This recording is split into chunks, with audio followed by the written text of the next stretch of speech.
जय श्री कृष्ण। वसुदेवसुतं देवं कंसचाणूरमर्दनं देवकी परमानन्दं कृष्णौ वन्दे जगद्गुरुं श्रीकृष्णौ वन्दे जगद्गुरुम्।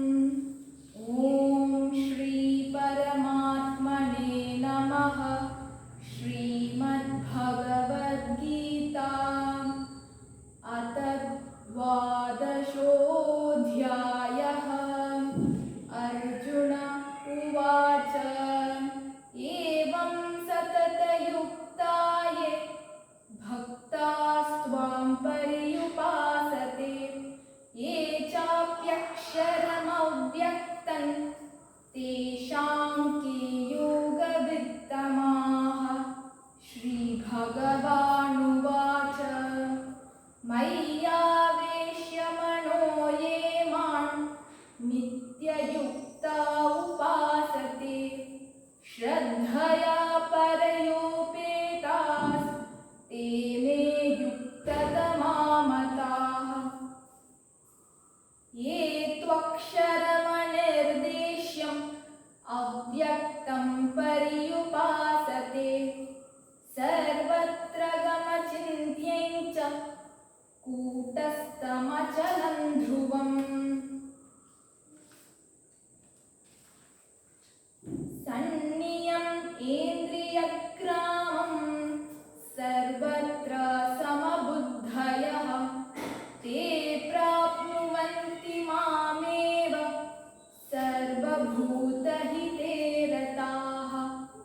क्लेशोऽधिकतरस्तेषाम् अव्यक्तासक्तचेतसाम् अव्यक्ता हि गतिर्दुःखं देहवद्भिरवाप्यते।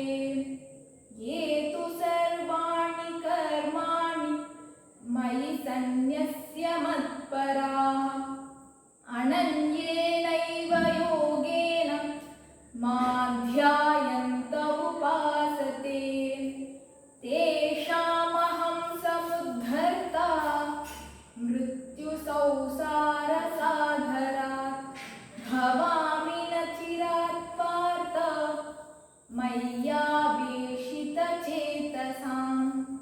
मय्येव मन आधत्स्व मयि बुद्धिं निवेशय निवसिष्यसि मय्येव अत ऊर्ध्वन्न संशयः। अथ चित्तं समाधातुं न शक्नोषि मयि स्थिरम् अभ्यासयोगेन ततो मामिच्छाप्तुं धनञ्जय। अभ्यासेऽप्यसमर्थोऽसि मत्कर्म परमो भव मदर्थमपि कर्माणि कुर्वन् सिद्धिमवाप्स्यसि। अतैतथव्यशक्तोऽसि कर्तुं मद्योगमाश्रितः सर्वकर्मफलत्यागं ततः कुरु यतात्मवान्। श्रेयो हि ज्ञानमभ्यासात् ध्यानाध्यानौ विशिष्यते ध्यानात् कर्मफलत्यागात् शान्तिरनन्तरम्। अद्वेष्टा सर्वभूतानां मैत्रः करुण एव च निर्ममो निरहङ्कारः समदुःखसुखक्षमी। सन्तुष्टः सततयोगी यतात्मा दृढनिश्चयः मय्यर्पितमनो बुद्धिर् यो मद्भक्तः स मे प्रियः। यस्मान्नोद्विजते लोको लोकानोद्विजते च यः हर्षामर्षभयोद्वेगैर्मुक्तो यः स च मे प्रियः। अनपेक्षः शुचिर्दक्षः उदासीनो गतः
धर्म्यामृतमिदै यतोक्तं पर्युपासते श्रद्धाना मत्परमा भक्तास्तेतीव मे प्रियाः। ॐ तत्सदिति श्रीमद्भगवद्गीतासु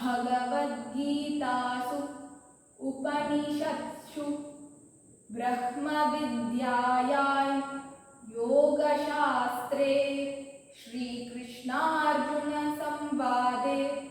भक्तियोगो नाम 12